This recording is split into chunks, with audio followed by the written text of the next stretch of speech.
Foot गेलै किस्मत जब से होलै मोर बिया, कबो शौख नहीं पूरा कैके सैया जी हम तो तंग हो गइयो।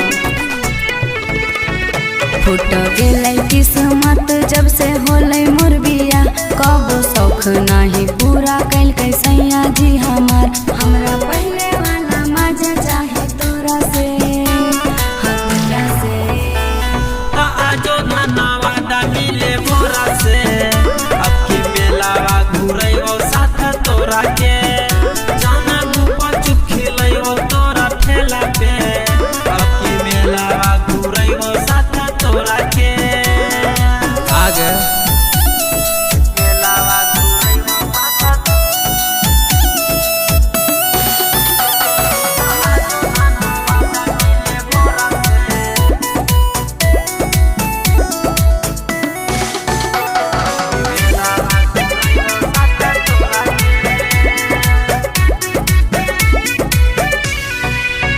अरे पहले खुशहाली जब तोरा संगे हालिए, सैया से होई गेलिए तंग रे। क्या हो गया? एकदम बेलूरा ही करे नहीं फिकिरिया या जो हमर भिरिया, अब की तो हकै हमरो मन गे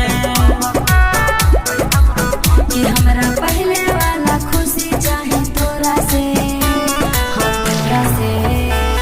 तो आजो नाना वादा मिले मोरा से, अब की मेलावा घूरै ओ साथ तोरा के, जाना गुपा चुप खिलै ओ तोरा ठेला पे, अब की मेलावा घूरै ओ साथ तोरा के मेलावा घूरै ओ साथ मिले मोरा से।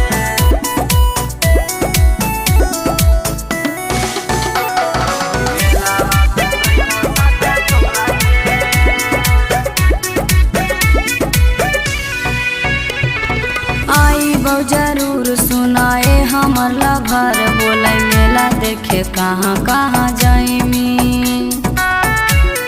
ओकर चिंता मत कर, काहे पहले लल्लू मोड़ घुराइबा, दर्शन कराइबा, बाद में रजाउली ले जाइबा।